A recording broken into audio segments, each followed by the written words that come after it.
नमस्कार, मैं राकेश परमार और आप देख रहे हैं महत्वपूर्ण मुद्दा। मित्रों, आज का महत्वपूर्ण मुद्दा बड़ा चिंतनीय है। निंदा के योग्य है कि नहीं, ये आप विचार करें, बट चिंता के योग्य जरूर है। चिंता इस बात की कि कोरोना काल के महामारी में दुनिया परेशान थी। दुआ के अलावा और कुछ सूझ नहीं रहा था, क्योंकि दवाई क्या दिया जाए यह डॉक्टरों को ही पता नहीं था, तो आम आदमी क्या करता। खैर, हमारे वैज्ञानिकों ने तुरंत उसका तोड़ निकाला, औषधियों का खोज किया और कोरोना के रोकथाम और बचाव के लिए कुछ इंस्ट्रूमेंट का इजाद किया, कुछ सुझाव दिया। केंद्र सरकार बधाई के पात्र है। देश दुनिया में सर्वाधिक लोकप्रिय जननायक नरेंद्र मोदी की जितनी तारीफ की जाए कम है। उन्होंने अपने राजकोष का मुंह खोला, दरवाजा बिल्कुल खोला और बोला कि चाहे जितनी रुपए की औषधि, इंस्ट्रूमेंट्स और जरूरी चीजें लानी हो लाइए और हमारे नागरिकों को मुफ्त में दीजिए। चाहे वो कोरोना का टीका हो, पीपीई किट हो या और चीज। मैं डॉक्टर और वैज्ञानिक नहीं हूं कि उस एक एक चीज का नाम आपके सामने रखूं, लेकिन इस्तेमाल में आने वाली हर चीज को नरेंद्र मोदी ने आम जन के लिए मुफ्त कर दिया था, फ्री टू ऑल। चाहे वो देश का अरबपति हो, बड़े अधिकारी हो या आम गरीब आदमी हो, हर आदमी के लिए यह सुविधा उपलब्ध था। नरेंद्र मोदी ने प्राथमिकताएं तय की कि सबसे पहले किनको मिलेगा। उन्होंने आयु डिसाइड किया कि इस उम्र से इस उम्र तक पहले मिलेगा, फिर इनको मिलेगा, फिर इनको मिलेगा। नरेंद्र मोदी स्वयं जब अपने आयु वर्ग में आए तब उन्होंने टीका लगवाया या और सुविधाएं इस्तेमाल की। यह तो रहा नरेंद्र मोदी का पाठ। लेकिन क्या इसी बीच अरविंद केजरीवाल कुछ ऐसा बड़ा साजिश रच रहा था ताकि दिल्ली में बल्क में लोगों की जान जाए? मैं सीधा यह क्यों ना कहूं कि अरविंद केजरीवाल दिल्ली के नागरिकों की जान लेने का साजिश रच रहा था कि बहुतायत संख्या में दिल्ली में लोग मरे, मौत की महामारी और तांडव मच जाए और इसका राजनीतिक लाभ लेने के लिए सब मौतों के जिम्मेदार नरेंद्र मोदी को ठहरा करके चुनावी लाभ लिया जाए, लाश की राजनीति की जाए। क्योंकि लाश की राजनीति केजरीवाल को सूट करती है। दिल्ली चुनाव के पहले केजरीवाल ने यह सार्वजनिक घोषणा किया था कि हरियाणा सरकार ने जमुना में जहर मिलाया है। मतलब आम जान माल को नुकसान पहुंचाने के लिए जहर मिलाया जा सकता है, यह दिमाग में अरविंद केजरीवाल के आया ना। मतलब वो इसके पहले इस तरह की साजिश को इल्जाम देने के विषय में सोच चुका होगा या कर चुका होगा। क्योंकि आखिर एक जनप्रतिनिधि को, चुने हुए मुख्यमंत्री को यह कैसे ख्याल आया कि कोई चुना हुआ जनप्रतिनिधि मुख्यमंत्री अपने नागरिकों के लिए या अपने पड़ोस के राज्य के नागरिकों के लिए समुद्र में, नदी में, नाले में जहर मिला सकता है? यह हमारे दिमाग में तो आया नहीं। मतलब आपके दिमाग में आया था। मतलब आपका जहरीला दिमाग, राजनीतिक रूप से सड़ा हुआ दिमाग पहले से है और लोग अब वो देखने लगे। मैं यहां नहीं जा रहा कि जब कोरोना की महामारी दुनिया में फैली थी और लोग दर दर भटक रहे थे, स्वयं से भी अपने पैसे से सड़कों पर आ रहे लोगों का अपने अपने हिसाब से मदद कर रहे थे। कोई खाना पहुंचा रहा था तो कोई कुछ कर रहा था। आमतौर पर कहा जाता है कि पुलिस हर मामलों में वसूली करती है। मैं प्रणाम करता हूं तमाम पुलिस वालों का जिन्होंने सख्ती से, प्यार से सड़कों पर आवाजाही को सुगमता किया, गैर जरूरी यात्राओं को रोका। और एक चीज और बता दूं, थाना में हमारी महिला सिपाहियों ने पुड़िया तली, सब्जियां बनाई और लोगों को पहुंचाया। वो सब पूजा कहलाते। Salute to all womens police person और मेल पुलिस पर्सन जिन्होंने उसको सहयोग किया, बधाई के पात्र हैं, प्रणाम के योग्य हैं। कैद खाने के कैदियों ने भी अपने अपने स्तर पर काम किया। मतलब चोर उचक्का से लेकर के सिपाही तक भारत के नागरिकों की मदद में कोरोना काल में अपना स्रोत निछावर कर दिया, सब कुछ लगा दिया। लेकिन दिल्ली का मुख्यमंत्री उस समय अपना घर बना रहा था, अपना शीशमहल तैयार करा रहा था उन पैसों से जो दिल्ली के जनता के काम में आ सकता था। और जो केंद्र सरकार ने इंस्ट्रूमेंट दिया था कोरोना काल में रोकथाम के लिए, बचाव के लिए, इस्तेमाल के लिए, उसका इस्तेमाल ही नहीं किया। वो सब धूल फांक रहा है, अभी तक अस्पतालों में सड़ रहा है। यह मैं नहीं कह रहा हूं, हो सकता है कि यह बात मैं जो कहूं असत्य हो, लेकिन कैमरा पर है। दिल्ली की वर्तमान मुख्यमंत्री, जिसको दिल्ली की पूर्व जनता ने मुख्यमंत्री के रूप में चयन किया है, वो आज अस्पतालों के दौरे पर थी और चक्र निरीक्षण में जब वो गई तो अस्पतालों के कमरों में मरीज के जगह इंस्ट्रूमेंट पड़े हुए थे, पीपी किट का भंडार लगा हुआ था, ऑक्सीजन के मशीन लगे, यंत्र रखे हुए थे और कई प्राण रक्षक यंत्रें वहां थी, धूल फांक रही थी। किसी पर से पन्नी नहीं हटा था जो खरीद के आता है, किसी की शील्ड नहीं टूटी थी। जब रेखा जी ने यह बात वहां के अधिकारियों से पूछा तो बोला कि जी इसके इस्तेमाल के लिए परमिशन ही नहीं मिली थी, कहीं में तो इसके इस्तेमाल के आदमी नहीं थे और जहां आदमी थे वहां इसको इस्तेमाल करने नहीं दिया गया। यह धूल फांक रहा है। साजिश का आशंका मुझे यहीं से दिख रहा है कि आखिर जब दुनिया से हम सहायता मांग रहे थे और जरूरतमंद दुनिया वालों को सहायता दे रहे थे, तब हमारा दिल्ली का मुख्यमंत्री उन सब सामानों को गोदाम में पैक करवा करके लोगों को मरने के लिए सड़क पर छोड़ दिया, भगवान के भरोसे छोड़ दिया, नरेंद्र मोदी की जिम्मे लगा दिया। इस आदमी को घिनौना कहा जाए, डरावना कहा जाए, या आप विचार करें। मेरे पास उचित शब्द नहीं है इस आदमी के चरित्र का चित्रण करने के लिए कि जो नेता अपने आप को मसीहा कहता था, अपने साइज से 2 इंच बड़ा कुर्ता पहन करके ड्रामा करता था। हालांकि वो ड्रामा तो अगले दिन दिल्ली की जनता को समझ में आ गया कि भाई जब सुबह चलता है तो 40,000 का जूता पहनता है और 26 जनवरी में 40 रुपये का चप्पल पहनता है। ऑफिस आता है तो 1 साइज ऊपर कुर्ता पहनता है और लाख रुपये का ट्रैक सूट पहन करके पैदल चलता है। दिखावे के लिए ड्रामा करता है और 1.5 लाख रुपया का मोबाइल पर मैसेज भेजता है। वो सब लोगों को तो समझ में आ गई थी। सिनेमा हॉल में खाली करा के पिक्चर देखता है और चार्टर प्लेन से दुबई ऐश करने जाता है।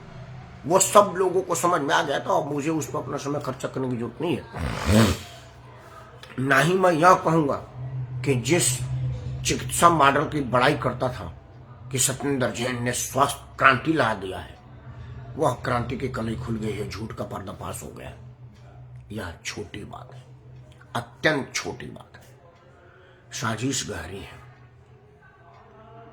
मैं क्यों नहीं कहूं कि केजरीवाल ने जानबूझ करके दिल्ली के लोगों की जान लेने की साजिश रची, लेकिन दिल्ली में मां कालका जी और छतरपुर वाली महारानी की कृपा थी, कनाट प्लेस वाले हनुमान जी का आशीर्वाद था, भैरव बाबा के वजह से पीर पैगंबर जो दिल्ली में अपना दुआएं फैलाए हुए हैं, उन सबके वजह से, शीशगंज गुरुद्वारा की बलिदान से, बंगला साहिब गुरुद्वारा की उदार मन से, मतलब उन तमाम विभूतियों, देवी देवताओं, महापुरुषों के पुण्य प्रताप और कृपा से और नरेंद्र मोदी सरकार की मेहनत, चिकित्सकों की लगन और सैकड़ों हजारों स्वयंसेवकों के परिश्रम से दिल्ली की जनता को कुछ नहीं हुआ। एक अदनाय आदमी कोशिश तो जरूर किया था, घिनौना आदमी, घिनौनी साजिश रचने का, लेकिन साजिश सफल नहीं हुआ इन तमाम लोगों के परिश्रम से, निस्वार्थ भाव से, सेवा से। मित्रों, राजनीतिक रूप से कुछ षड्यंत्र की जाती हैं, राजनीति इसी को कहते हैं। झूठे सही इल्जाम लगाए जाते हैं, राजनीति इसी को कहते हैं। चुनावी लाभ लेने के लिए अपने आप को बढ़िया और सामने वाले को खराब कहा जा सकता है, राजनीति इसी को कहते हैं।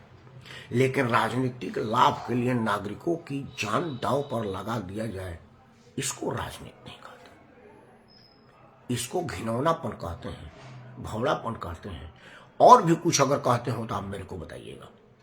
मित्रों, जब से नई सरकार आई है, सीएजी की रिपोर्ट लाई है और वो सबको एक एक करके पन्ना पलट रही है, तब से घोटाले और आपराधिक कुकृत्य रोज रोज एक्सपोज हो रहे हैं। मैं इसको छोटी बात मानता हूं। इसके सामने, यह मौत के सौदागर के सामने, मौत के साजिशकर्ता के सामने।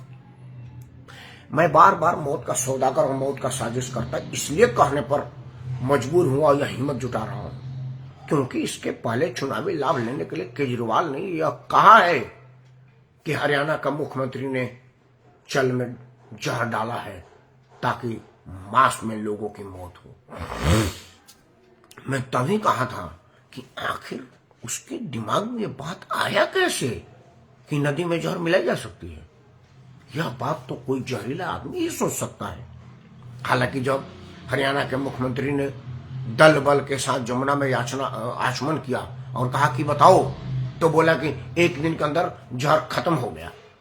पूछा गया कि किस वैज्ञानिक ने ट्रीट करके पानी में जहर खत्म किया, तो वो नहीं बताया क्योंकि उसके पास कुछ था नहीं। चुनाव आयोग ने बुलाया, 5 बातें पूछी थी, वो मैं ऑलरेडी वीडियो बना चुका हूं, आपका समय खराब नहीं करूंगा।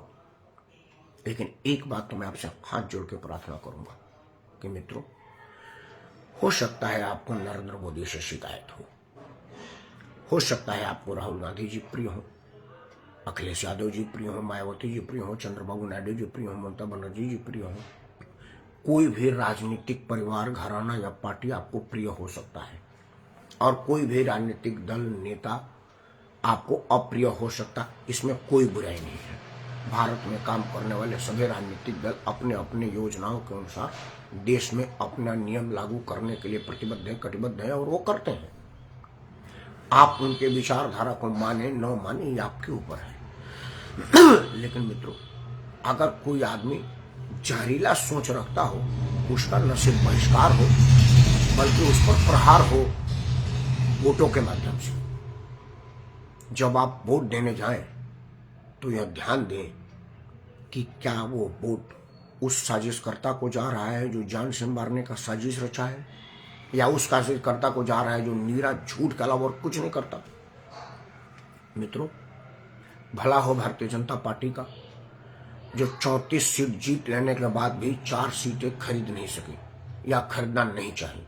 तब 4 लोग सह समर्थन ही, विदाउट किसी बात के निस्वार्थ समर्थन दे रहे थे कि आप सरकार बना लीजिए। 32 या 34 सीट हर्षवर्धन जी के नेतृत्व में चुनाव लड़ी हुई भारतीय जनता पार्टी को मिली थी, लेकिन नरेंद्र मोदी ने कहा कि नहीं, हम ऐसा नहीं करेंगे।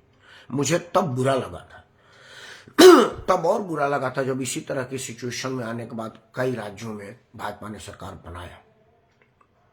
अरविंद केजरीवाल के रोज रोज धोखे से मैं परेशान था, लेकिन अब मुझे समझ में आ रहा है कि शायद केजरीवाल को मुख्यमंत्री के रूप में मौका दे करके नरेंद्र मोदी ने इस देश पर एहसान किया है। क्योंकि दिल्ली जैसे एक छोटे राज्य, जो ठीक से राज्य भी नहीं है और प्रदेशों के एक निगम की हैसियत रखने वाला दिल्ली राज्य के मुख्यमंत्री के रूप में आने के बाद जब वो इतनी गहरी साजिश रच सकता है, अगर कहीं गलती से उसको कोई बड़ा राज्य या देश मिल जाता तो क्या करता।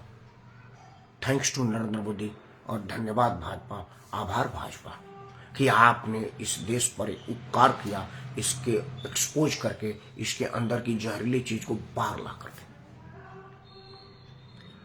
एक्सपेरिमेंट के लिए चूहे में इंजेक्शन दिया जाता है ताकि यह इंजेक्शन काम कर रहा है कि नहीं, उसके बाद इंसानों पर इस्तेमाल होता है।